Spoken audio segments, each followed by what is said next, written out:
नमस्कार, जय हिंद, जय Bharat and welcome to TEF talks. This is Aadi Achint, हमारे साथ हैं धीरेन्द्र पुंडीर जी। पहले तो सर प्रणाम, नमस्कार, वेलकम टू द शो।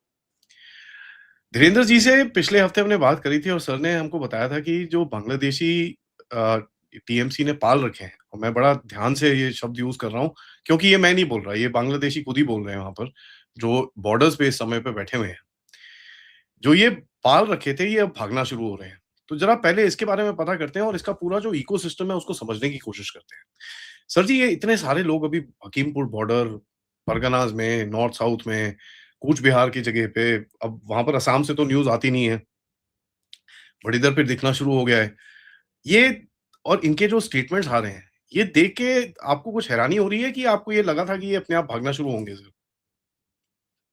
देखिए, एक बड़ी चीज तो है कि हैरानी की बात तो इसलिए है, थोड़ी तो है कि भाई एकदम इतनी जल्दी कैसे क्रैकडाउन हो गया। क्योंकि हम लोग जब एक ऐसे मुख्यमंत्री को देख रहे हैं जो एक साथ मल्टीपल, मतलब मैं हैरान होता हूं कि वाकई कितनी बड़ी तैयारी की हुई थी। क्या ये मुख्यमंत्री की तैयारी है या गृह मंत्री की भी तैयारी है इस देश की? क्योंकि मैं ये मानता हूं कि इतनी तेजी से, इतने सिस्टमेटिक तरीके से, क्योंकि बहुत सारे सरकारों को पिछले 25-30 सालों में हम लोगों ने एज ए पत्रकार के तौर पर देखा, वैसे तो देखते ही रहे हैं शुरू से ही, लेकिन हम लोगों ने कभी एक साथ मल्टीपल फ्रंट्स पर किसी सरकार को हिंदी फिल्मों के अलावा काम करते हुए नहीं देखा। ऐसे कैसे संभव हो सकता है और उसका रिएक्शन नहीं हो? आप ये सोचिए कि ये एक ऐसी चीज है, इसमें बहुत सारी चीजें दिखती है। एक तो ये तय था कि जिस तरह से टीएमसी ने क्रम्बल किया है, जिस तरह से वो क्रम्बल की है, जिस तरह से वो गिरी है, ये भी किसी को उम्मीद नहीं थी। ये पूरे देश में जो उसके लिए नाचने वाले दिल्ली में कपड़े उतार के लोग हैं, वो आज तो खैर सुप्रीम कोर्ट ने भी उनका भूत बना ही दिया है, लेकिन इन्हें जनरल मैं कह रहा हूं कि जो यहां बैठ के लोकतंत्र की नारे, जो नैरेटिव गढ़ने वाले लोग हैं, वो लोग भी ये उम्मीद नहीं कर रहे थे। क्योंकि याद करो, आदि संसद में जितनी बार भी कांग्रेस ने एक हाथ बढ़ाया ममता बनर्जी की तरफ, ममता बनर्जी ने तमाचा लगाया। एसआईआर पे देखो, सब पे देखो, वो अकेली लड़ती थी कि मैं हूं। और मुझे लगता है कि ग्राउंड पर मैं आपको बता दूं, 2016 के बाद से टीएमसी ग्राउंड पर नहीं थी। टीएमसी सिर्फ इन्हीं टीएमसी आयातित गुंडों, इस्लामिक जिहादी आईडीए और हिंदुओं को उत्पीड़न के सहारे, इसके अलावा उसके पास कोई ताकत नहीं थी। ये मुझे अब लग रहा है, क्योंकि ऐसा कभी नहीं होता आदि कि कोई पार्टी चुनाव हारे और उसके बाद कपूर की तरह उड़ जाए। यह कैसे संभव है? जिस पार्टी ने 15 साल राज किया हो, उसके लोग 100 से ज्यादा काउंसलर भाग जाएं, 20 से ज्यादा एमपी बार्गेनिंग की स्थिति में हो और 40 से ज्यादा एमएलए एक साथ भाग रहे हो। उस पार्टी का जो राजकुमार युवराज था, जो ये कह रहा था, हिंदुओं को नरसंहार की धमकी दे रहा था खड़ा होके कि मुझसे जहांगीर ने कहा है कि एक इलेक्ट्रॉनिक क्रिमेटोरियम बना दीजिए। क्रिमेटोरियम हिंदुओं के लिए बनता है, इलेक्ट्रॉनिक, मुसलमान नहीं जाता उसमें, मुसलमान दफनाया जाता है। वो ये जो जो सबसे बड़ा 27 अप्रैल को बोल रहा था, उसके बाद वो देश के गृह मंत्री को कह रहा था कि तू वो लगा लो और ये लगा ले और बाप का बेटा और फला का बेटा, ये सब कहानियां सुनाने वाला आदमी बाहर नहीं निकल पा रहा है। ऐसा नहीं होता अगर आपका ग्राउंड पर। भाई देखिए, यूपी में एक बात सुनिए, यूपी में आप अखिलेश यादव को लड़ते हुए देख रहे हैं ना, उसके अपने प्लान क्या है क्या नहीं हो सकते, आप सहमत हो सकते हैं, असहमत हो सकते हैं, लेकिन ग्राउंड पे है ना समाजवादी पार्टी। ममता, वो जो मायावती कब गई थी सत्ता से? मायावती 2012 में सत्ता से बाहर चली गई, 7 से 12 रही, 12 से आज तक किसी राज्य में तो वो सत्ता में नहीं है, लेकिन उनके पास वोट बैंक है ना, उनके कार्यकर्ता है ना, कोई भाग तो नहीं रहा ना, ग्राउंड पे दिखते हैं ना, वो जब रैली करती हैं तो भीड़ आती है ना। तो ये बताता है कि एक स्ट्रक्चर था एक पार्टी के पास, भले ही वो आप उससे सहमत हो असहमत हो। समाजवादी पार्टी 2024 में बाउंस बैक करती हुई दिखी ना, सबसे बड़ा काम किया, क्यों? क्योंकि उसके पास एक पार्टी थी, वरना तो 2017 से वो बाहर है सत्ता से। वो इसी तरह से आप देखेंगे बाकी राज्यों में, चंद्रबाबू नायडू को देखिए, तेलुगु देशम थी, लौट आई ना, 10 साल बाद ही लौटी ना। चूंकि कहीं भी देश के किसी भी हिस्से में एक पॉलिटिकल आइडिया होता है, जो पार्टी फॉर्म होती है, वो जब 5-10 साल सत्ता में आ जाती है, इवन दो आप ये छोड़िए कि आम आदमी पार्टी कितनी बुरी तरह हारी, उसके 10 में से 7 लोग भाग गए, सब भाग गए, ठीक है मान लीजिए सांसद। लेकिन आज भी उसके लोग दिल्ली में आप देख रहे होंगे वो सड़कों पर है, वो कभी हल्ला करते हैं, कभी वो ट्विटर पे हैं, कभी वो काकरोच बन जाते हैं, कुछ तो बन रहे ना वो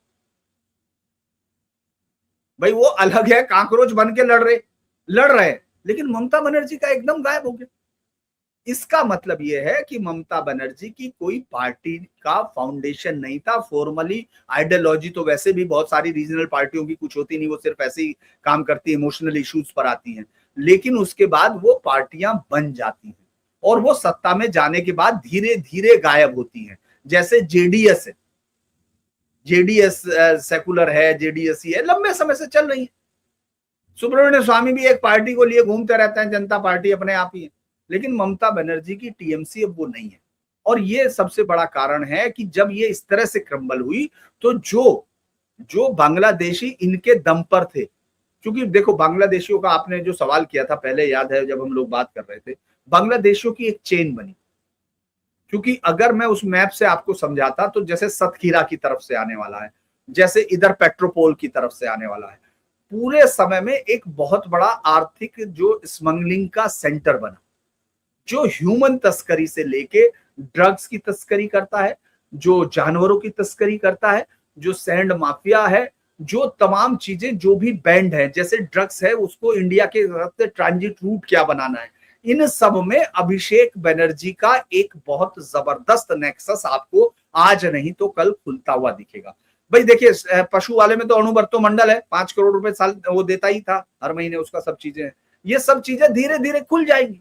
सीबीआई की जांच चल रही है, जेल में रह के आया इस बार, कुछ नहीं, अणुव्रतो मंडल है, तमाम लोग हैं। ये सारी चीजें बताती हैं कि धीरे धीरे एक पूरा बहुत बड़ा नेक्सस क्रिएट हुआ था, जो इस पूरे भारत पे एक डर, आतंक, और उस पर बंगाल के लोगों को, और बंगाल के लोगों को डिफाइन कौन कर रहा था? विकास रंजन भट्टाचार्य, सरेआम गाय खा के दिखाना चाह रहा था सीपीएम का। इसके अलावा कोई वो गार्गा चटर्जी, जो हिंदी या कुछ भी गैर बांग्ला भाषा बोलने वालों को पीटता था। इसके अलावा ममता बनर्जी जो मंच पे चिल्लाती थी कि गंदा धर्म, जो गंदा धर्म है जो एक पार्टी ने उसको नहीं मालूम, तो ये एक पूरा नेक्सस बन गया था। तो उनको लग रहा था वो पैसे लेके आते थे, पैसे दे के आते थे, आपने देखा होगा कितने लोग पैसे दे के आते थे, उनको पैसे देने के बाद उधर पैसा पेमेंट होता था, यहाँ बदले में उनको क्या सुविधा मिलती थी? उनको जिस जिस राज्य में जाना उस राज्य की ट्रेनिंग के लिए लोग वहां बैठे रहते थे, उनको 50 से 100 शब्द समझाए जाते थे। और आप ये देखेंगे कूड़ा बीनने वाले रैग पीकर्स अब पूरे देश में, बांग्ला में अक्सर बांग्लादेशी वो है ज्यादातर लोग, और अचानक वो भागे, लखनऊ से भागे, सब जगह से हमने देखा। तो अगर हम इसको गौर करते हैं तो हमको ये लगता है कि जैसे ही टीएमसी गिरी तो उन लोगों को ये समझ में आ गया कि इस पार्टी के पास कोई आधार नहीं है।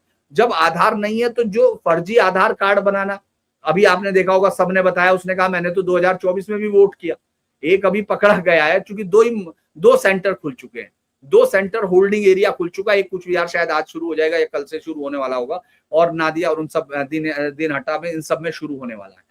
मालदा मुर्शिदाबाद में 15 लोग कल तक थे, और अब उनको 30 दिन से नहीं ज्यादा नहीं रखना है, उनका कोई खर्चा सरकार अपने ऊपर रखना नहीं चाहती। तो इससे आप ये समझिए उनके अंदर जो एक चोरी के तर पर है, वो ये समझ गए कि आपको ये भी बताना पड़ेगा फिर 7 साल की सजा किसमें होगी। आपने जो कागजात बनाए, आपने एक आधार कार्ड फर्जी बनाया, आपने एक वोटर कार्ड फर्जी बनाया, और आपने जो राशन कार्ड है वो आपके लिए फर्जी बना, आपने आधार साथी लिया, लकीर भंडार लिया। ममता बनर्जी की सरकार में लोगों को, इनको इतने ज्यादा पैसे मिल रहे थे, अभी खुल के सामने आ रहे, मतलब कागज आ रहे। मैं जो कह रहा हूं, मैं कोई अफवाहों पे मैं कभी नहीं बोलता हूं, मैं बचता ही हूँ। मुझे रहता है कि जब तक मेरे पास कोई रेफरेंस नहीं, हम लोगों को, एक पत्रकार को ये कभी नहीं बोलना चाहिए। आप ये समझिए अभी एक आदमी पकड़ा गया, वो लकीर भंडार का पैसा ले रहा, वो तो महिलाओं के लिए, वो सारे आ रहे फॉर्म। तो उसी तरह से जो बांग्लादेशी वहां बैठी हुई महिलाएं, आपने देखा होगा, वो बता रही हैं कि हाँ हमको लकीर भंडार मिलता था। आप 2.5 करोड़ लोगों को कहां से देते होंगे? क्योंकि ममता बनर्जी ने एक जो सिस्टम क्रिएट किया हुआ था वो 2016, मुझे लगता है 2018 पंचायत चुनाव में हिंसा नहीं होती। अच्छा एक बात बताइए, अगर आपको मालूम है कि यार मेरा वीडियो ऐसे ही जाना है, मुझे लोग देखते ही हैं, जितने स्नेह करते हैं वो देखते हैं, आपको मालूम है, आप उठते हैं, अच्छी खबर ढूंढते और तब आपको झूठ बोलने की जरूरत होती है क्या? कभी भी आपको किसी से कुछ कहना भी नहीं होता, आपके दोस्त हैं इतने लंबे समय में आपके काम से जो खुश है वो आपके साथ हो गए, आपकी स्ट्रोंगनेस होगी, है ना? तो फिर ममता बनर्जी ने अगर इतना अच्छा काम किया था, सब कुछ उसने इतना अच्छा किया था, तो फिर लोगों को भागना क्यों पड़ा? उसके सांसद एमपी क्यों भाग रहे? ये कारण है ना। तो इसीलिए मुझे लगता है ये जो भागने का है, ये आश्चर्य मुझे इसलिए हो रहा कि इतनी जल्दी कर रहे हैं बस। और इसमें भी ममता बनर्जी में, और इसका आपके सवाल को थोड़ा सा करने के बाद आपका अगला सवाल लूंगा। दरअसल ममता बनर्जी एक एक हम लोगों ने बचपन में सबने कहानी पढ़ी, वो अलग अलग है, याद है ना, वो भेड़िया आया या बाघ आया शेर आया, वो जो झूठ बोलता है और आखिर में शेर उसको खा जाता है। भाई एक दो बार तो लोग आते हैं भाग के, वो हंसने लगता है कि हाँ भेड़िया आया, तो वो समझ जाते हैं कि ये झूठ बोल रहा है। ममता बनर्जी ने पहले दिन से एनआरसी आ गया, एनआरसी आ गया, एनआरसी आ गया, जेल में डालेगी, तो सीए आया तो भी एनआरसी आ गया, दंगे हो गए, याद है आपको कितने दंगे बंगाल में हुए, सड़कों पे उन्होंने आर्मी रोक ली थी, आर्मी को रोक लिया। मतलब आप सोच के देखिए, हम पूरे देश में ये उम्मीद ही नहीं करते इस देश में कोई आर्मी को रोकेगा। सब लोग, हमको याद है कारगिल में बच्ची आपने दुपट्टे निकाल के उनके लिए डाल रही थी, फूल डाल रहे थे, अब वो आर्मी को रोक रहे हैं। आर्मी की मूवमेंट तो कोई नहीं रोकता इस देश में, क्यों? क्योंकि उनको पता था कि ममता बचाएगी। और वो हुआ क्या कि इतना ज्यादा हॉल मचाया, फिर याद होगा एसआईआर आया, एसआईआर भी उसने कह दिया एनआरसी आ गया। तो जैसे ही ममता हारी, उनको लग गया एनआरसी आ ही गया। वो उनको नहीं पता है कि अभी क्या होगा, टाइम लगेगा। उन्होंने कहा भाई एनआरसी आ गया, और फिर शुभेंदु तो बोल ही चुका कि भाई दामाद थोड़ी है, जल्दी भागो जल्दी भागो। तो जो मुख्यमंत्री इतना क्लियर बोल रहा है, जिसके एक्शन हो, तो मुझे लगता है कि अब उनको भागने के अलावा तो कोई रास्ता नहीं तो वो ये सेंटर भरेंगे। सरकार भी चाहती है भागे। आपने फोटो देखे होंगे, मैंने आपको शायद भेजा नहीं उस समय, वरना मैंने वहां से मंगाए थे। वहां से मेरे दोस्त जो वहां मौजूद थे, उनसे मैंने कहा कि कुछ वीडियो फोन से बना के भेजो, तो उन्होंने अलग से भेजे। तो उसमें मैं देख रहा था, एक फोटो भी भेजा बाकायदा, जिसमें वो पुलिस वाला बैठा है आराम से, वो काउंटिंग कर रहा है। आप सोचो, हिंदुस्तान बंगाल पुलिस के लोग और वो सब बैठ के उनको कह रहे हैं हाँ भाई ठीक है, तू कौन से जिले का यहाँ जिलेगा। अब उनको पकड़ नहीं रहे हैं कि यार तुम जाओ, अबे घर से सांप भाग रहे हैं, कौन सा पिंजरा लगा के ये पूछना है तेरे में कितना जहर था कितना नहीं। अबे भाग रहा है, भागो यार, तुम जाओ, हम लोग बाद में देखेंगे। तो ये हो रहा है जी। आवाज नहीं आ रही आपकी, सॉरी, मैं म्यूट करके रखता हूँ सर। आजकल मेरा गला बड़ा, कभी भी खांसी होती है तो थोड़ा बंद करके रखता हूँ सर। ये जो जिस तरह से इकट्ठे हो रहे हैं लोग, एकदम से वहां पर आ गए हैं और खुले में वहां पर आके बोल रहे हैं कि साहब हमको तो टीएमसी के इकोसिस्टम से हमको पैसे मिलते थे, हमको आईडी कार्ड मिलते थे, वो आईडी कार्ड से हमने वोटिंग करी है, हमने ये करा है वो करा है, बड़ा क्लियरली वो तो बोल रहे हैं। और यहाँ पर तो इतने एक ने ये बोला कि साहब हमको बोला एक ही चीज गई थी कि आपको टीएमसी को वोट करना है, बस। सर ये अगर है तो 2024 का जो जनरल इलेक्शन हुआ, अब तो ये खुले में आ रहा है। 2024 का जो जनरल इलेक्शन हुआ, उसके बाद 2021 का जो इलेक्शन हुआ था वेस्ट बंगाल में, ये कितने इलेक्शंस इन लोग ये ऊपर नीचे हुआ है। उसके बाद भी अगर बीजेपी जीती है तो आपको फिर लगना ही चाहिए कि भैया कहाँ पर बैठे हैं हम लोग। बट आपको कितने इलेक्शन लगते हैं कि इन लोगों ने इन्फ्लुएंस कराए होंगे इस रीजन के, स्पेशली यूपी, बिहार और बंगाल में? मैं बेसिकली बंगाल पे मैं इसको आपको करना होगा, मैं बंगाल पे इसको रखूंगा। इसलिए रखूंगा क्योंकि मैं 2021 में जब आदि में, वैसे तो 2011 से ही, तब से अलग अलग जगह से जा रहा हूँ, बंगाल को कवर कर रहा हूँ। 2007 में पहली बार मैं एक स्टिंग्स के लिए गया था। गुरु गोविंद रविंद्र का जो नोबेल प्राइज गायब हुआ था, तो हम उसको ट्रैक कर रहे थे, जिस आदमी ने वो चुराया। तो हम लोग वहां तक स्टिंग के दौरान, वहां से हमने जाना शुरू किया था बंगाल को, मतलब एक कवर करने के चक्कर में। लेकिन हमको बड़ी हैरानी की बात है कि जो उसके बाद 2007 में देखा, 2011 देखा, 2014 में तो मैंने पूरा ट्रेवल किया, पूरा अक्रॉस, मतलब यहाँ से लेके पूरा इंडिया को, एक हिस्से को कार से हम लोग ट्रेवल करते हुए गए। कोलकाता पे ही हमने वहां से खत्म किया, फिर वापस आते हुए फिर बनारस होते हुए आए। लेकिन एक बड़ी इंटरेस्टिंग चीज थी 2021 में जब मैं गया, 2019 में भी मैंने कवर किया। 19 में भी दिखने लगा था कि हाँ बीजेपी लोग बात कर रहे थे। 2011 तक में, मतलब 2014 में उतनी ज्यादा बातें मैंने नहीं सुनी थी।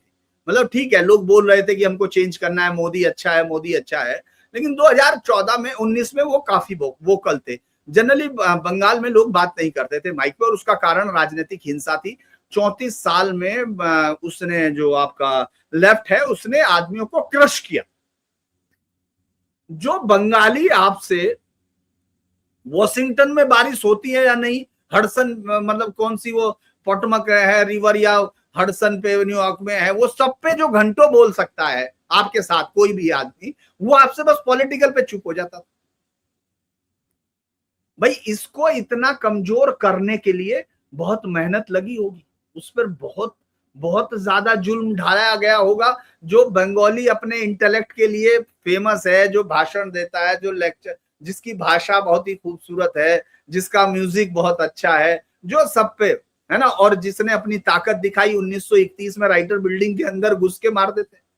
विनय बादल सरकार सामने लगी हुई मूर्ति है आज भी राइटर बिल्डिंग के, वो दोनों बच्चियां खड़ी होती हैं, डीएम को गोली मार देती है। कंटिन्यू, मतलब मैं एक दो उदाहरण थोड़ी ले रहा हूं, इतने हजारों उदाहरण आप दे सकते हैं, लेकिन आप उनको वो बोलेंगे नहीं अपने दशा पे, राजनीति पे नहीं बोलेंगे, ये कैसे संभव है। लेकिन 2021 में जब मैं गया, 2.5 महीने में रहा उस वक्त, हम लोगों ने उसमें 2.5 महीने गुजारा था, तो हर एक लगभग हर एक कॉन्स्टिट्यूंसी छू दी थी हमने 294, क्योंकि उसी दौरान कोरोना आया था, ये था। लेकिन बड़ी हैरानी की बात थी कि लोग बहुत वोकल थे, और मैं सभाएं भी कवर कर रहा था मुख्यमंत्री प्रधानमंत्री की, और मैंने मतलब मुझे लग रहा था ग्राउंड, और तभी मैं पहली बार यूट्यूब करने लगा था, बाद में चैनल ने मना कर दिया था तो मैंने बंद कर दिया था। तो वो क्योंकि कंफ्लिक्ट ऑफ इंटरेस्ट था, मैं एडिटर था, तो चैनल में ये संभव नहीं। तो आप ये सोचो कि आदि, मेरा असेसमेंट ये था कि यहाँ तो बीजेपी बन रही है, तो सब लोग नाराज हो रहे थे, मतलब सबको अजीब लग रहा था। मेरा कह रहा था कि नहीं यार, यहाँ तो बीजेपी दिख रही है हमको।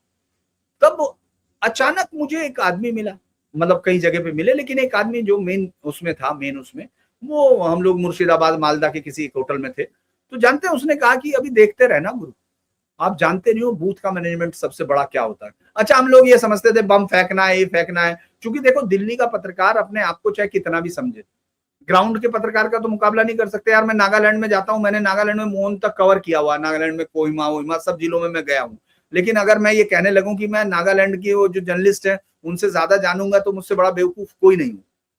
तो हम लोग क्या करते हैं कि हम लोग जाते हैं, लोगों से बातचीत करते हैं, जो हमको दिखता है कोशिश करते हैं वहां की लिटरेचर को पढ़ लें, अखबार पढ़ के समझ ले, बस इससे ज्यादा तो नहीं होता। जिसको रोज सहना उसको हम कैसे समझेंगे। तो वो हमको कहने लगा कि अभी आप जानते नहीं है बूथ मैनेजमेंट कितना है, और जैसा ये बोला था प्रशांत किशोर, ऐसे ही वो बोला कि ये 100 पार नहीं करेगी, 3 संख्या। मैंने कहा यार इतना विश्वास कैसे आ सकता है, और हम अपने बात पे अड़े रहे, क्योंकि हमको लगा सरकार आएगी, लेकिन सरकार नहीं आई, अंतर था। अच्छा, हमको ये भी सब वीडियो पे पड़े हैं, आप चाहे जो भी दर्शक है वो जाके देख सकते हैं मेरे वीडियो पे। जो शुरुआती वीडियो सिर्फ बंगाल के, मैंने वहीं से शुरू किया था, बल्कि आप हंसोगे, वो वीडियो भी ऐसे ही बन गया था। मैं तो चैनल में था, तो मुझे तो लाइव करने हैं, तो मैं बलरामपुर विधानसभा के सामने खड़ा था, तो एक कांग्रेसी माइक पे खड़ा होकर भाषण दे रहा अकेला, उसके सामने कोई नहीं था। तो मुझे योगी आदित्यनाथ की सभा में जाना था, सभा में टाइम था, तो मैंने ऐसे ही पूछ लिया भाई ये कौन है, उस समय कोई नहीं था। उन्होंने कहा ये साहब कांग्रेस का यहाँ से चुनाव लड़ रहा कैंडिडेट है ये। अरे तो मैंने कहा यार एक आदमी तो इसके सामने कोई होना चाहिए। कहने लगे नहीं, ये सब जगह ऐसे ही जाके अकेला ही बोल रहा है, क्योंकि कोई आ नहीं रहा, और जो उसके लिए चेयर रखी थी वो भी उठा के ले गया एक आदमी। तो मैंने उसका वीडियो पड़ा हुआ है, अगर आप न्यूज पॉइंट का सबसे पहला वीडियो देखेंगे तो वही है वो आदमी है, और उसको लेके चला गया। मैंने सहज वैसे ही डाल दिया, वरना मुझे पता नहीं था कि यूट्यूब क्या होता है क्या नहीं होता, तो क्योंकि अपने को कोई लेना देना नहीं था। तो वो वीडियो आज तक पड़ा है। तो उस दौरान हमने जब इस तरह से नब्ज नापी थी, तो हम ये भी कह रहे थे, उसमें है सारे वीडियोज में, कि मुस्लिम वोट एक तरफा ममता बनर्जी को जाएगा। कोई नहीं मान रहा था उस समय। हमने कहा मालदा मुर्शिदाबाद सबसे ममता बनर्जी सफाया कर देगी। मैं आईएसएफ की रैलियों में था, मैं सीपीएम की रैलियों में था। तो वो जब बाहर आए, जब नतीजे आए, वो तो सब सही दिखा, लेकिन ममता बनर्जी आ नहीं सकता। तो हमको बड़ा वो हुआ, और मैंने बड़ी कई जगह लिखे, आर्टिकल लिखे, और अपनी गलती के लिए माफी मांगता रहा अपने दर्शकों से, और फिर मैं दूर ही हो गया। हमको लगा यार ये तो बहुत गड़बड़ हो गया, लोगों ने बहुत यकीन। लेकिन जब पोस्ट पोल हिंसा हुई, और उसके बाद जब 2024 में लोकसभा चुनाव हुए, आप याद कीजिए इस देश के तमाम पत्रकारों ने जो बीजेपी को कवर कर रहे थे या सबने कहा था कि 2024 में बीजेपी का भूस भर जाएगा, और जब सीटें आई 12 तो सबने कहा हाँ भर गया। लेकिन मैंने जब देखा कि सीटें कितनी भी आई हो, वोट परसेंटेज बढ़ गया। ये तब हुआ जब सैकड़ों महिलाओं के साथ रेप हुए, सैकड़ों कत्ल हुए, हजारों एफआईआर हुई, उन लोगों को जाके भाग के वापस आए। अब तो वीडियो आ रहे ना, आप देख रहे होंगे कि वो माफी मांग रहे थे, पैसे वापस कर रहे। आपको मालूम है जो लोग वापस आए थे उन्होंने प्रोटेक्शन मनी दी थी, और ज्यादातर केसेस में आप ये सोचिए उसमें इस्लामिक लोग थे, जिहादी टाइप, यानी जजिया को वापस किया उन्होंने। फलता में आप ये मत समझो कि वहां हिंदू अल्पसंख्यक है, 33% है बस मुस्लिम, लेकिन फलता आपको ये लगने लगा था कि जैसे कोई सरिया आधारित स्टेट है। क्यों? क्योंकि आपको इतना क्रश कर दिया था। अब ये जो ममता सरकार, अब हम समझ गए थे, तब हमको समझ में आया कि ममता सरकार ने 2021 का इलेक्शन आईपैक ने रीग किया। इस देश में आईपैक को अरेस्ट किया जाना चाहिए, उसके डायरेक्टर से उनसे पूछताछ होनी चाहिए। अब वो पता नहीं ये करेंगे या नहीं, क्योंकि समस्या मुझे लगता है कि चोर को नहीं, चोर की मां को पकड़ना चाहिए, यही कहा जाता है कहावत तो। क्योंकि इन्होंने क्या किया, इन्होंने पूरा इलेक्शन उसमें रेप, हत्या, ये आतंक फैलाया गया। और उसके बाद चूंकि लोग बूथ पे जा ही नहीं रहे तो आप छापा वोट लगा रहे हो। अच्छा एक बात, आपको प्रेजेंसली वोट तो मारने पड़ेंगे ना, जब से ईवीएम आने लगा, कैमरे आने लगे, तो उसमें इन बांग्लादेशियों का इस्तेमाल।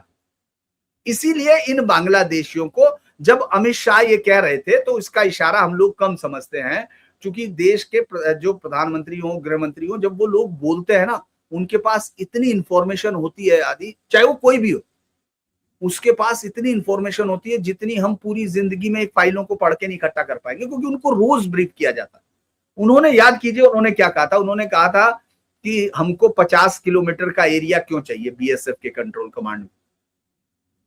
क्यों? क्योंकि वो पटवारी और वो तमाम लोग वहां बैठे हुए हैं। लेफ्ट टीएमसी ने एक ऐसा सिस्टम क्रिएट किया था कि उसको ये मालूम होता था कि आज 50 लोग बॉर्डर पार करेंगे, और वहां बॉर्डर की में अगर देखेंगे आप, वहां ऐसे ऐसे, मैंने भी एक फुटबॉल खेल के मतलब मेरे चैनल पे दिखाया था कि मैं फुटबॉल के साथ खेलता रहा था, कि देखिए अब मैं बांग्लादेश में हूँ, अब मैं इसमें हूँ मेघालय में, तो मैं ऐसे ही बॉर्डर पे ऐसे ही जा रही थी, तो सड़क से इधर कहने लगे बांग्लादेश है, इधर वो है। तो मैंने हंसते हुए कहा कि, तो उसमें आप ये समझिए उनको ये पता रहता था कि आज रात 50 निकलेंगे। तो आपको मालूम है 50 ही आधार कार्ड, 50 वोटर कार्ड सब बन के तैयार रहते। अभी जो विधान नगर का, जब आपको मालूम है जब तलाशी ली गई, सैकड़ों आधार कार्ड मिले, तो वो क्या कर रहे थे, वोटिंग कार्ड क्या कर रहे थे। अच्छा फिर ये बताइए, रास्ते में जो फेंक के वोटर कार्ड भागे हैं ये बांग्लादेशी, तो वोटर कार्ड डाल लेते ना, वो तो बता रहा मैंने तो 24 में भी वोट डाला साहब, तो भाग क्यों रहा है जा, तो वो इसलिए भाग रहा, उसको मालूम है कि ये एनआरसी हो गया, अब तो सब पकड़े जाएंगे। तो ये खेल है दरअसल, ये सिस्टम जो आपका सवाल था, मुझे लगता है जो मैंने पहले भी कहा कि 2016 के बाद ममता बनर्जी हार चुकी थी। 2018 के जो पंचायत चुनाव थे ना आदि, अगर हम उनसे गौर करें, तो जब मैंने आपके साथ उसमें उदाहरण दिया था कि जब आपके अच्छे लोग आपके साथ है तो आपको झूठ बोलने की जरूरत नहीं, तो ममता बनर्जी को पंचायत चुनाव में हिंसा करने की जरूरत नहीं थी। 2021 के चुनाव में हिंसा करने की जरूरत नहीं थी, ये तो सहज एग्जाम्पल है। और 2024 के चुनाव में हिंसा करने की जरूरत नहीं थी, अगर उसको यकीन। दरअसल उसको डायमंड हार्बर मॉडल, जो हम लोग मजाक में मैंने शुरू किया था ये, तो उसके बाद वहां बंगाल में भी बोला जाता था, लेकिन मैं ये जानता था कि ममता बनर्जी दरअसल अब सिनिक महिला है, वो सेंस में नहीं।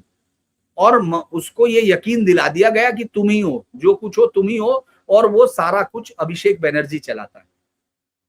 अभिषेक बनर्जी ये जानता था कि उसको कभी वोट नहीं मिले, जैसे लेफ्ट ये जानता था कि वो कभी भी इस देश की आत्मा या चेतना नहीं बन सकता, वैसे ही अभिषेक बनर्जी को ये मालूम था कि सिर्फ डर, खौफ, हत्या, आतंक यही एकमात्र है जो तुमको इस पूरे बंगाल पे राज करा सकता है। और उसके लिए उसको एक बेस तो चाहिए। उसको मालूम था ये 30% मुस्लिम वोट, 27% मुस्लिम वोट, ये तब तक तुम्हारे साथ है जब तक तुम हिंदुओं को नीचा दिखाते रहोगे, सरिया आधारित मामला रखोगे, और जब तक उम्मतियों को यहां लाते रहोगे, जब तक वो भाई को नहीं चुन सकते, जब तक उनके पास इतनी ताकत नहीं आ जाएगी कि वो भाई को चुन ले, तब तक वो चारे को भी आगे रखेंगे।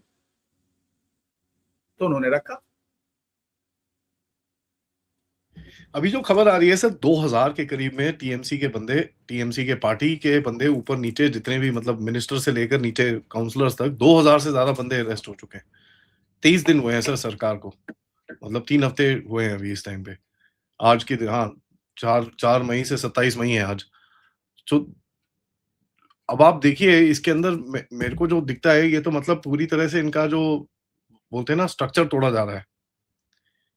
एक-एक करके एक-एक लेयर में इनका स्ट्रक्चर तोड़ा जा रहा है यहाँ पर।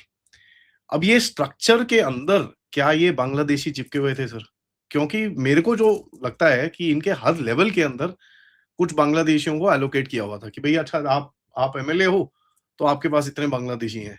आप काउंसलर हो, तो आपके पास इतने बांग्लादेशी हैं। आप अभी ये हो, प्रवक्ता हो, तो इसके आपके पास इतने हैं।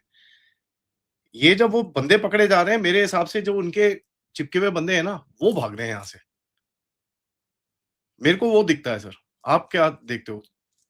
नहीं देखो, आप उसको किसी भी तरह से ले सकते हो। मैंने फिर कहा कि सांप निकल के भागे हमारी तरफ से, वो कोबरा था या वाइपर था, पिट वाइपर था या क्या था, अपने को क्या लेना देना।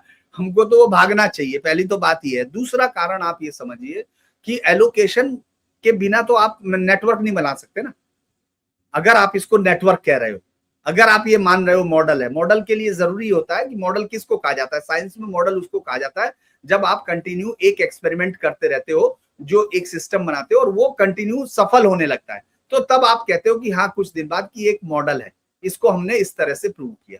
तो ममता बनर्जी का जब ये मॉडल बना और उसमें मैंने आपको कहा कि ये उनके फर्जी आधार कार्ड बना रहे थे, तो इनके पास डाटा है ना भाई, वरना इनको कैसे पता चलेगा? उस कॉन्स्टेंसी पे इतने लोग जाएंगे, ये कैसे पता चलेगा? जो दरअसल देखिए, इस जो डेमोग्राफिक मिशन जो कल लॉन्च हुआ, जो कमेटी बनाई गई है, जो एक वो बनाई गई है, वो अद्भुत है। वो यही तो बता रही है कि आपको मालूम है ये जो है कोई ऐसा नहीं है कि वो लोग ऐसे आ रहे हैं। दरअसल लोगों को एक बहुत भुलावा ये रहता है कि महुआ मोइत्रा की एक बात है ना कि वो तो बहुत अच्छी उनकी इकोनॉमी है, तो वहां वो क्यों आएंगे। बिल्कुल सही कह रही है महुआ मोइत्रा। कई बार झूठ मक्कारों के मुंह से भी सच निकल जाता है। वो बिल्कुल सही कह रही। वो इसलिए नहीं आ रहे कि उनको रोटी चाहिए, वो इसलिए आ रहे कि उनको डेमोग्राफी बदलनी है। अगर वो नहीं होता तो मुझे ये बताओ आदि, वो तुम्हारे यहां बेंगलोर में क्यों आते? भाई जिसको यार लकी भंडार मिल रहा है, जिसको स्वास्थ्य साथी मिल रहा है, उसको पागल कुत्ते ने काटा, वो वहां आएगा? भाई उसको पकड़ भी नहीं सकती पुलिस, के लिए तो दामाद की तरह है। तब क्या करोगे? क्यों आ रहा है वो इसलिए आ रहा है क्योंकि एक सिस्टमेटिक डेमोग्राफी बदलनी है। और आपको ये समझना पड़ेगा, ये बात आज तक आप मतलब हम लोग पता नहीं क्यों, मुझे लगता है हमको आज तक वहाबी मूवमेंट पर हम लोगों के यहाँ से कोई भी एक, जितने भी मैं देखता हूँ सुनता हूँ ऐसे सब, मैं बहुत इज्जत करता हूँ सब लोगों की, बहुत सारे लोग होंगे वो सब अब अच्छा काम कर रहे हैं अलग अलग, लेकिन मैं बड़ी सिंसेरिटी की कमी देखता हूँ। मुझे लगता है कि किसी से, और उसके लिए हम लोगों को बाहर के लोगों को पढ़ना पड़ता है। जैसे डेविड वुड को ही पढ़ना पड़ेगा ना, अगर आप देखेंगे उसको, आपको चार्ल्स स्पेंसर को ही पढ़ना पड़ता है ना। आप बताओ आपके पास कौन है? मैं तो, आप तो बहुत ही इसको कवर करते हैं, आप बता दीजिए मुझे, बहुत गंभीरता से देखने वाले। आप ये समझ के बताइए कि वहां कोई है, कोई आदमी है जो मैसेज भेज रहा है, कोई आदमी है जो ये प्लान करता है, कोई आदमी का मतलब सिस्टम या कोई भी चीज आप कह सकते हैं। तभी तो ये हो रहा होगा कि यहाँ इतने 50,000 यहाँ रहेंगे, 30,000 वहां रहेंगे, उससे उस वोट बैंक पे। अच्छा एक बात बताइए, मान लीजिए 500 आ भी गए, मेरे क्षेत्र में वोट भी डाल दिया, तो मुझे क्या फर्क पड़ना है? वो ये एसेस करते हैं कि किस विधानसभा में कितने लोग वोट डालेंगे, तब आदि हारेगा। तो इसके लिए तो एक नेटवर्क चाहिए ना। इसीलिए जब आप ये कहते हैं कि सबके साथ चिपके हुए थे, अरे भाई उनके पास डाटा है, उनको मालूम है कि इस अब्दुल को कहां भेजना है, इस कादिर को कहां भेजना है। मुंबई क्यों जाएंगे इतने? यार एक बात बताइए, मैं आपसे बहुत छोटे तौर पे पूछ रहा हूं, बहुत ही बेसिक सा सवाल है यार। जब मुझे मुझे कन्नड़ आती है, एक बात बताइए, और मैं कन्नड़ में पहुंच गया हूं, तो मुझे हरियाणा क्यों जाना, ये बताओ। मैं सहज कन्नड़ में रहूंगा या हरियाणा में, बस मुझे इतना बताओ। वहीं पर ही जहाँ पर आपको भाषा आती है सर। तो फिर वो बंगाल से क्यों आ रहे थे यहाँ?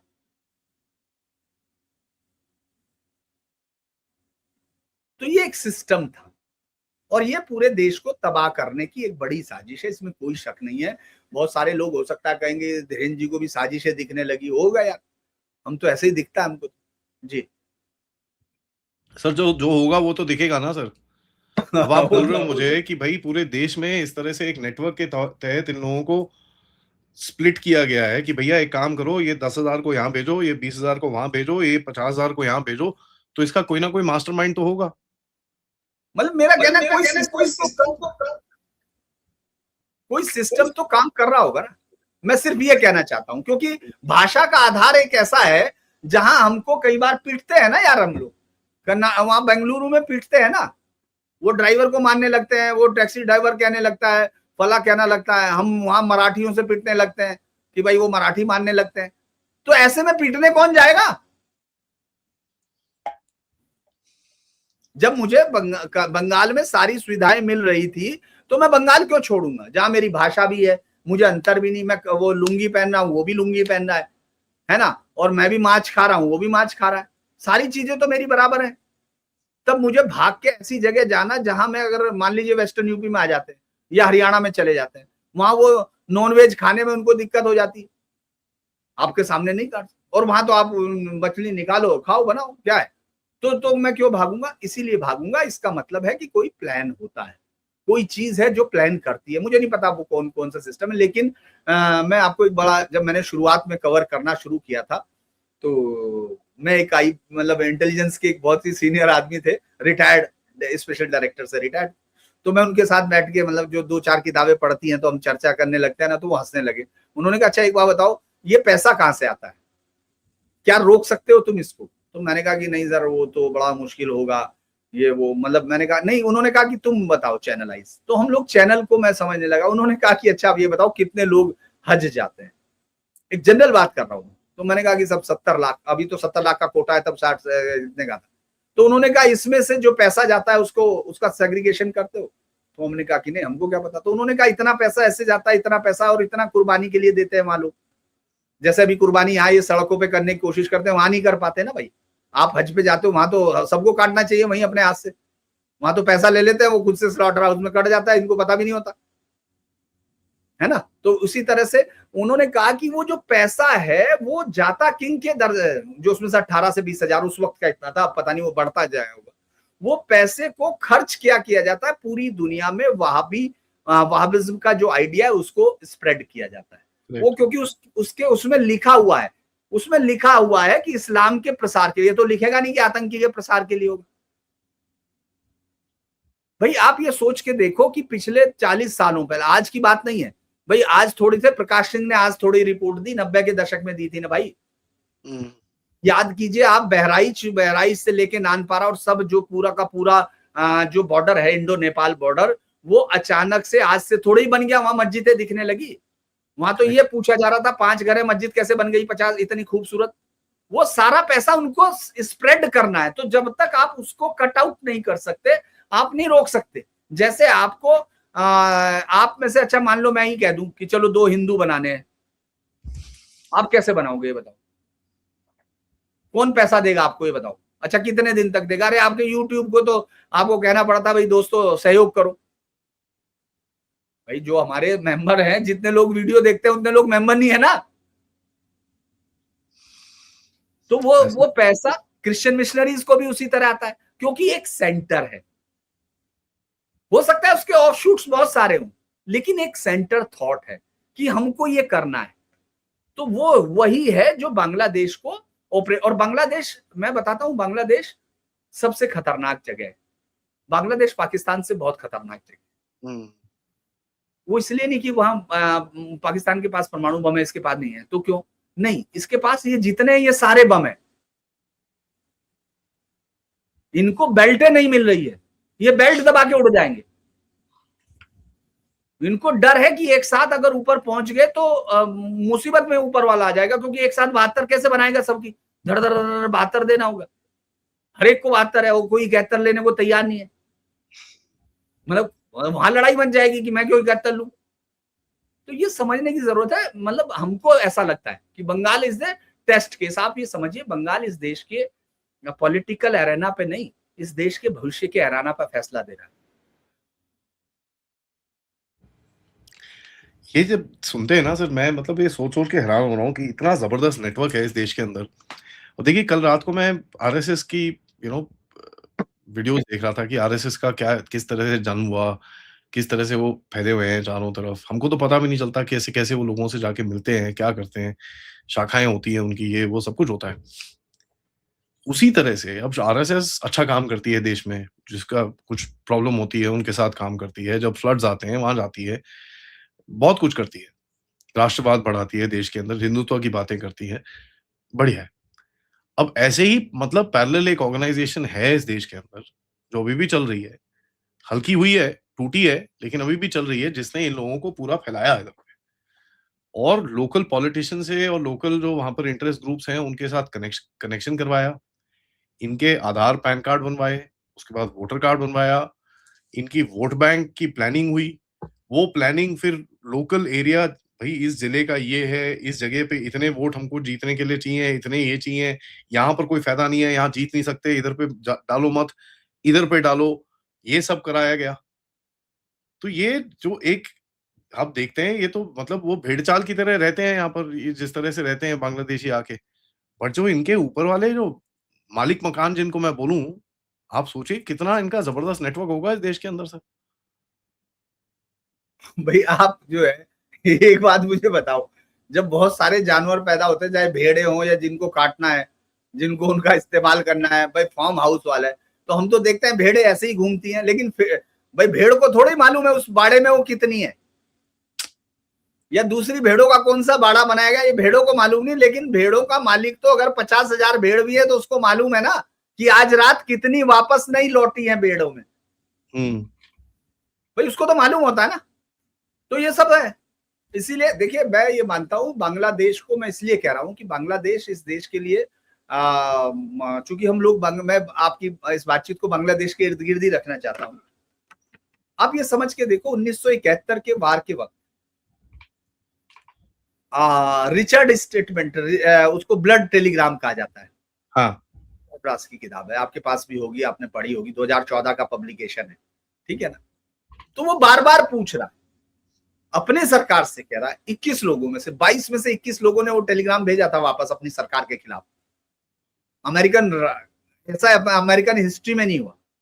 उन्होंने इसलिए भेजा था कि आप इसको हिंदू जीनोसाइड क्यों नहीं कह रहे हो, इसको जीनोसाइड क्यों नहीं मान रहे हो। अच्छा उसके बाद क्या हुआ, चलिए ठीक है, हमने मान लिया कि 1971 में एक डिवीजन हुआ, ये सब चीजें हो गई। 1971 के बाद जो सरकार आई, जो मुजीबुर रहमान आया, जिस आदमी ने 1946 की हिंसा डायरेक्ट एक्शन डे में भाग लिया हो, जिस आदमी ने फिर पाकिस्तान बनाया हो, जिस आदमी ने पाकिस्तान के अंदर प्रधानमंत्री बनने के लिए कोशिश की हो, जिस आदमी ने पाकिस्तान के निजाम मुस्तफा के लिए वोट किया हो, वो अचानक आपकी नेताओं को ये लगने लगा, आपके स्ट्रेटेजिशियन को, दरअसल हम उतने अच्छे नहीं है। वैसे एक बात बताऊं मैं आदि, हम अच्छा होने की कोशिश में मारे जाते हैं,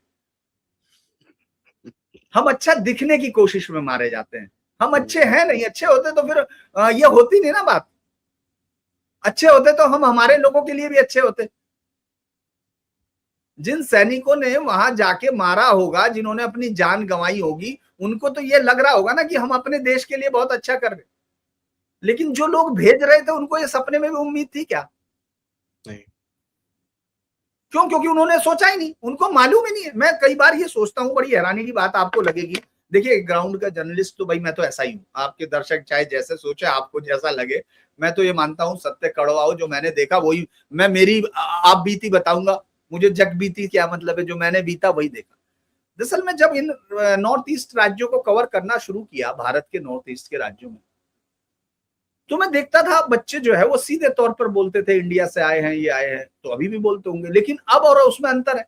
जैसे मैंने आज एक ट्वीट किया, ऐसे ही लिखा, क्योंकि वो बाहर निकला, जिसको अभी जमानत मिली दिल्ली के दंगों में, 2 को उन्होंने, तो उसने एक वीडियो है जिसमें वो कह रहा तेरा मेरा रिश्ता क्या, ला इलाहा इल्लल्लाह, वो बाहर निकल के कह रहा। तो मैंने कहा कि इस देश की दिक्कत ये है, इस देश की न्यायपालिका की, वो लिखे गए शब्दों को देख रही है।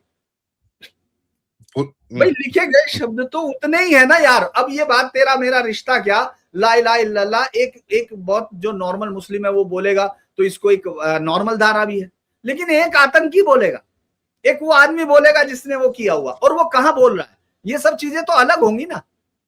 आप उसको जमानत दे रहे हो क्योंकि आपको अभी भी लग रहा है कि नहीं नहीं ये तो सब ह्यूमन राइट है। जैसे भी इतना बढ़िया चल रहा हो, जब उस पर आएगा वो केस का मैं देखना चाहूंगा, क्योंकि देश की दो अदालतें आपस में, सुप्रीम कोर्ट की बेंचें आपस में भिड़ गई हैं उमर खालिद को लेके, नागरत्ना, और उन्होंने कहा कि साहब ये बहुत वो हो गया है। उधर अंजारिया साहब की अलग बेंच है जिसने कहा कि यूएपीए को नहीं दे सकते। तो उसमें एक दो सवाल हमने अपने एसजी ने कहे और वो वाकई सही सवाल है कि कल को अगर हाफिज सईद पकड़ा जाता है और उसकी जांच में सारी प्रॉब्लम्स आएंगी तो आप यही रूल अप्लाई करेंगे? कसाब को भी सेम थिंग। नहीं, मैं एक बात, चूंकि ये बात उस दिन कही गई, 4-5 दिन हो गए तो इसलिए हम लोग सब समझ रहे, लेकिन ये तो सवाल तो है। तब बहुत बढ़िया सवाल है सर, और ये सवाल नहीं, एक्चुअली मैं 3 साल इसीलिए पहले कह रहा हूं, पूछना चाहिए था। तो मैं ये बात इसलिए कह रहा हूं क्योंकि आप जब बांग्लादेश की बात कर रहे हैं तो वो जो लोग वहां बैठे थे, जो हमारे स्ट्रेटेजिशियन थे, मैं नहीं कह रहा यार ये तो देखो ऐसा ही है जैसे गांव का आदमी खड़ा होकर कहने लगे भाई ये जा क्यों नहीं रहा, जैसे मान लो कोई गिर जाए, चैलेंजर गिर गया या सब हो गया, वो सब गिरे थे ना, याद है वो जो उसमें फट गया था, तो वो कह रहा भाई अच्छे से रॉकेट क्यों नहीं लगा दिया, जैसे गांव का आदमी। मैं भी ऐसे ही बोल रहा हूँ, मैं ज्यादा विद्वान नहीं हूं इस बारे में, लेकिन फिर भी मैं एक सहज गांव की बात कर रहा हूं कि यार जब हिंदुओं के साथ वहां रेप हुआ, ढाका में रेप हुआ 1964 में, 63 जब पैगंबर हजरत मोहम्मद साहब का बाल गायब हुआ वहां से, श्रीनगर से, तो वहां खुलना में, जशोर में, और उसमें दंगे हो गए। 10,000 मतलब हजारों लोगों के साथ रेप कर दिए, कत्ल कर दिए तुमने, वो यहाँ आगे। आप पूरी बांग्लादेश को समझ ही नहीं पा रहे, पूरी पाकिस्तान इतने दिन से देख रहे हो कि वो रेप कर रहे हैं, लगातार कर रहे हैं, और मुजीबुर रहमान ने जो एनिमी प्रॉपर्टी एक्ट था वो नहीं खत्म किया, आपने उसको एक राज्य दे दिया। और आपने ये नहीं सोचा कि जो हिंदू एक सुरक्षा बेल्ट बना सकते थे, अगर हमारे, मैं फिर यही कह रहा हूं कि मैं बिल्कुल अनगढ़ की तरह कह रहा, जो पॉलिटिशियन, जो आपका सेना अध्यक्ष वो या जो भी आपके साथ आते हैं वो उसको बहुत बचकाना भी कह सकते हैं, लेकिन मैं तो एक आम आदमी हूं यार, मुझे क्या लेना देना, मैं तो आम आदमी हूं, मेरी तो मैं पीड़ा बताऊंगा कि अगर हमारे बॉर्डर्स के हिस्सों में चटगांव गए, ये सब चीजें, भाई वहां बौद्ध थे ना, चकमा घाटी में सब में थे ना, आपके पास माइनॉरिटी में वहां बौद्ध होंगे, वहां अगर कुछ हिंदू थे, तो आप ये पूरा हिस्सा जो इंडिया से जुड़ता हुआ है, उस हिस्से में एक हिंदू डोमिनेटेड एरिया क्यों नहीं क्रिएट कर सकते थे? क्योंकि सर, आप तो वहां, आप जो बोल रहे हो ना, मैं सही में बोलूंगा आपको, जितने भी लोग मेरे चैनल पे आते हैं ना, हम लोग सब यही चीज बोलते हैं।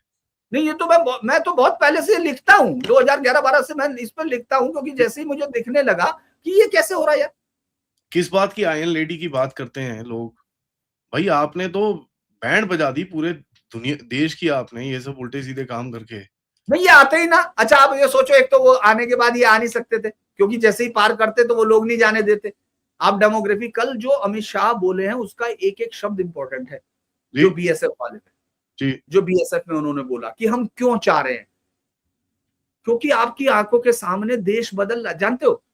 एक बड़ी इंटरेस्टिंग बात आई आज आज मैं ये कह रहा हूँ, चलिए मुझे लगता है शायद आपका वो भी लंबा हो रहा होगा, लेकिन एक बड़ी इंटरेस्टिंग बात है, प्लीज प्लीज प्लीज सर। मैं उसको इसलिए के साथ कर रहा हूँ। वो कह रहा था कि एक बाइट में उसने दिया कि उसने कहा कि यार आपको कागज वागज थे, सब थे, कोई कहने नहीं हमको कागज की जरूरत नहीं थी, कहने लगे नहीं तो फिर ऐसे कैसे, कहने हम मुस्लिम मोहल्ले में रहते थे।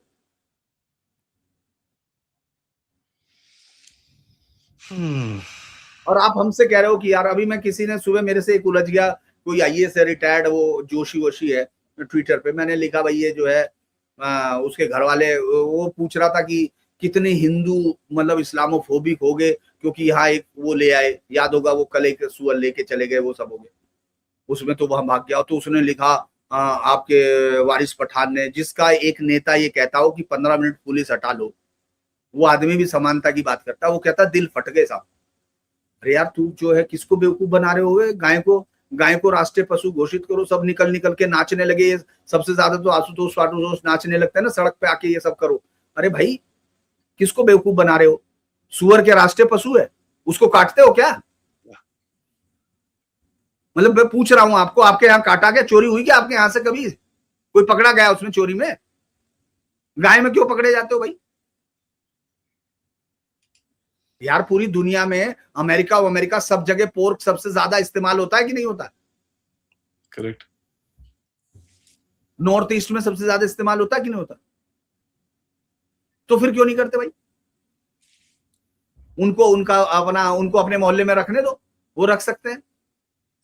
अरे यार, जो 1980 का दंगा हुआ था, जिसकी रिपोर्ट 43 साल बाद योगी आदित्यनाथ सदन के पटल पे रखे थे, विष्णु सक्सेना आयोग की रिपोर्ट थी, 500 पेज की रिपोर्ट, वो बताता है कि साहब वहां पहले दंगे क्या होते थे, कहते साहब सुअर घुस गया था साहब, उनके सामने से हो गया था। मतलब तुम गाय काटो, जिस देश के 2 टुकड़े करके तुम ले चुके हो, वहां रह गए हो और कहने लगे बाई चॉइस फला ये, जबकि आपकी रिपोर्ट है एक एक वो है कि आपने 90% उसके बंटवारे के लिए वोट दिया, आप गए नहीं,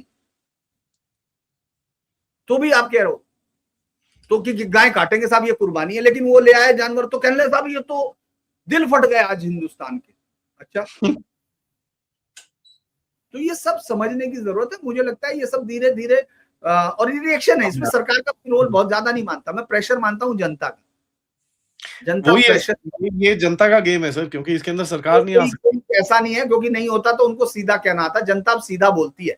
आप ये सोचिए, जहां दंगा हुआ, जहां उसको होली पे मारा, तो वहां ले आए ना लोग सुअर, सरकार ने क्या किया?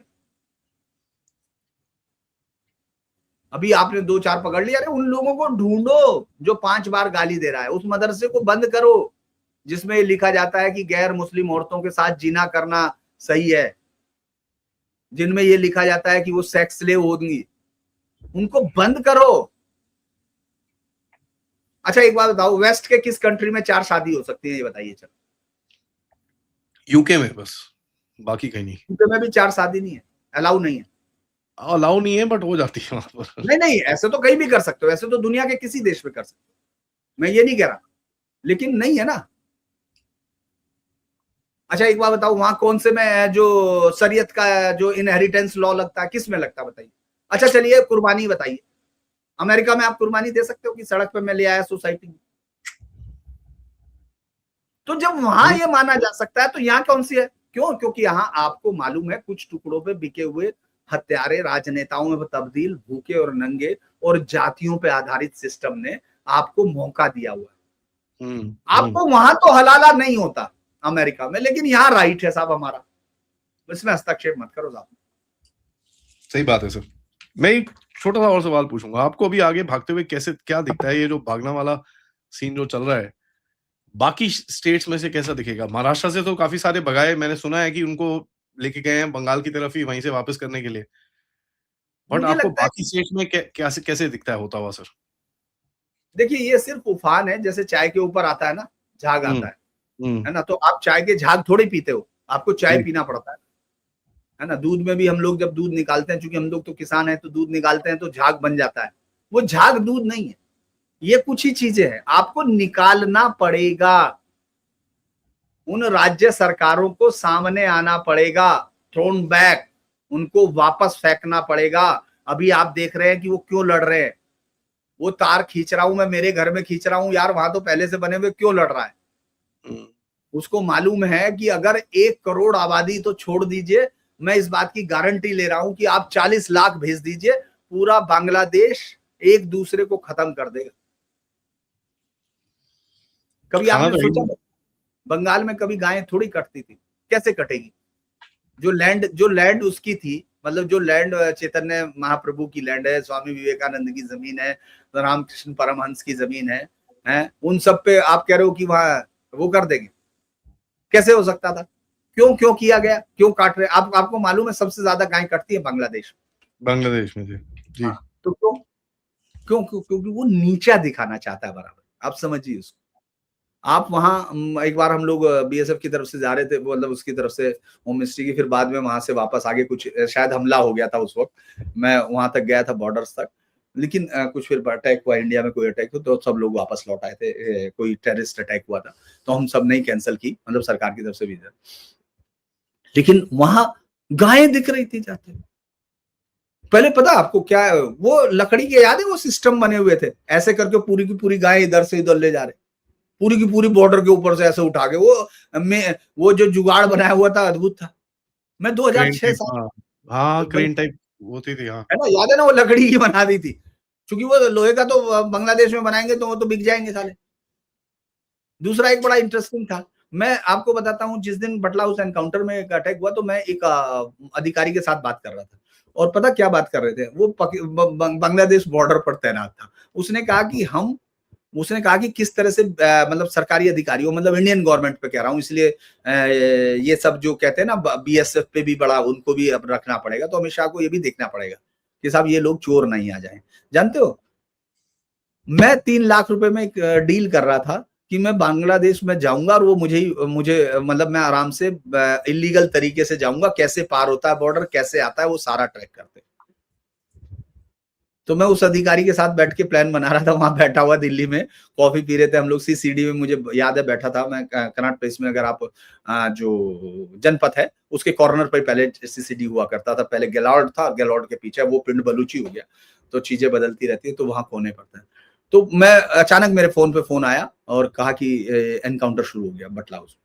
तो चूंकि मैं इन्वेस्टिगेशन ही करता था और चूंकि रास्ता बंद कर दिया गया तो हम पैदल भागे। उस अधिकारी से मैंने कहा फिर कभी बात करूंगा, उसके बाद फिर कभी बात नहीं हुई। मतलब वो आया था किसी के माध्यम से और वो सब, लेकिन ये तब से चल रहा है यार, आज से 18 साल पुरानी बात बता रहा हूं मैं। सेम डे इसलिए याद है, दिन इसलिए याद है, तारीख इसलिए याद है क्योंकि उस वक्त एनकाउंटर चला और मैं पैदल भाग के आगे तक गया। फिर बाद में हम लोग पहुंचे वहां, सब चीजें मतलब वो कवर आगे की रेस्ट ऑफ हिस्ट्री। बट मैं ये बता रहा हूं कि किस तरह से इन पूरे हिस्सों को बर्बाद करने के लिए आज से नहीं बहुत दिनों से चल रहा है। ये मतलब देख के मेरे को हैरानी होती है और मैं काफ़ी मेरे वहाँ पर सीआरपीएफ और बीएसएफ और इधर-उधर से जो भी मेरे को इनपुट्स मेरे को मिल सकते हैं, मैं लेता रहता हूँ। बट वो भी देखिए वहाँ से भी इनपुट्स आ रहे हैं साहब बहुत है। क्राउड बड़ा ज़बरदस्त है, ये पहली बार ही हमने देखा है बंगाल में भागते हुए इन लोगों को इस तरह। वैसे मैं इस बात से आपको बताऊं, मैं आपको मतलब आपको थोड़ा सा हो सकता है अजीब लगे, दर्शकों को भी लगे, मैं इस बात से मुतासिर नहीं हूँ, मैं इस बात से इत्तेफाक नहीं रखता हूँ कि ये जो ये लोग जा रहे हैं इससे बहुत फर्क पड़ेगा, क्योंकि ये लोग कुछ भी लगा लेंगे।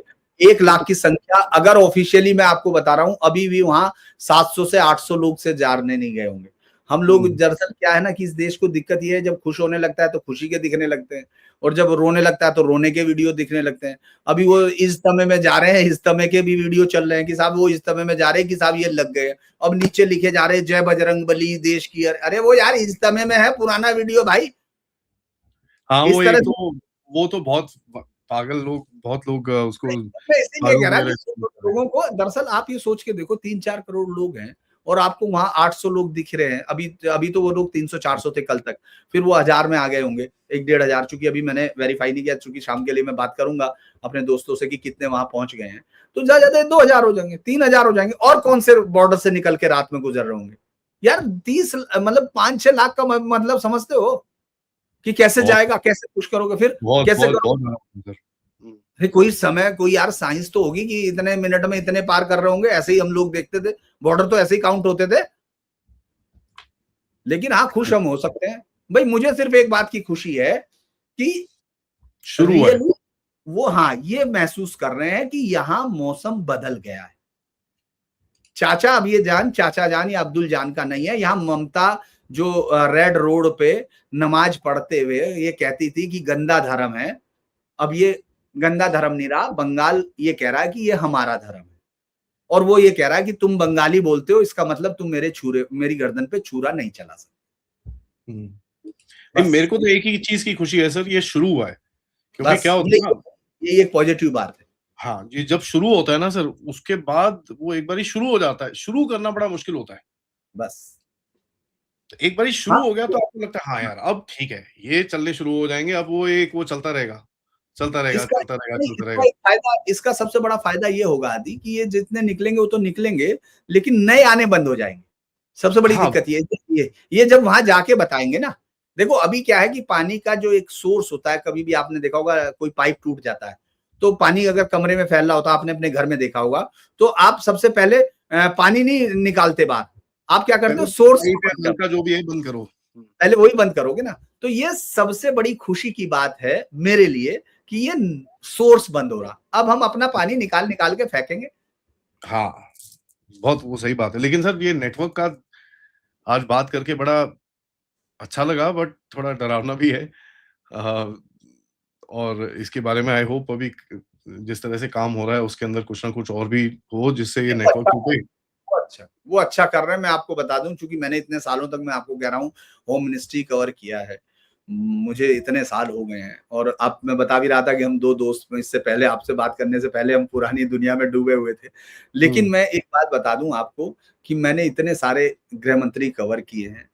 मैं अब तक के सबसे बेहतरीन गृह मंत्री के तौर पर अमित शाह को मानता हूँ। देखिए मैं कोई इंटरव्यू नहीं लेता, ना मुझे कोई, मैं बहुत कम पॉलिटिशियनों से मेरा राब्ता भी बहुत कम होता है। मतलब मैं वहाँ रह के भी मिलना नहीं, मतलब अपना ठीक है, जब हम लोग मीटिंग में मिलाते हैं ना, जब गृह मंत्री मिलते हैं पत्रकारों से, तभी मैं मिलता हूँ। मुझे कोई अपने से जाके मिलने का भी कोई शौक नहीं।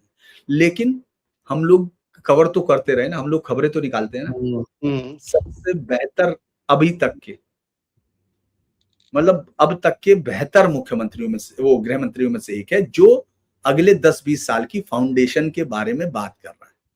ये एक अच्छी बात। ठीक, absolutely sir. Thank you sir आपके समय के लिए और आपके विश्लेषण के लिए। बहुत मतलब ये बड़ा इंटरेस्टिंग सा डिस्कशन था जहाँ पर अंदर की बात भी पता चलती है और किस तरह से सिस्टम चलता है वो भी पता चलता है। हमेशा आपसे बात करके बहुत अच्छा लगता है। ऑडियंस से सबको बोलूँगा मैं, प्लीज़ वीडियो को लाइक करिए, सब्सक्राइब करिए और सर के न्यूज़ पॉइंट को भी फॉलो करिए। हमारे चैनल को भी फॉलो करिए एंड अगर आपको सपोर्ट करना है, डिस्क्रिप्शन में जाके ज़रूर देखिएगा। नमस्कार, जय हिंद, जय भारत। जय भारत।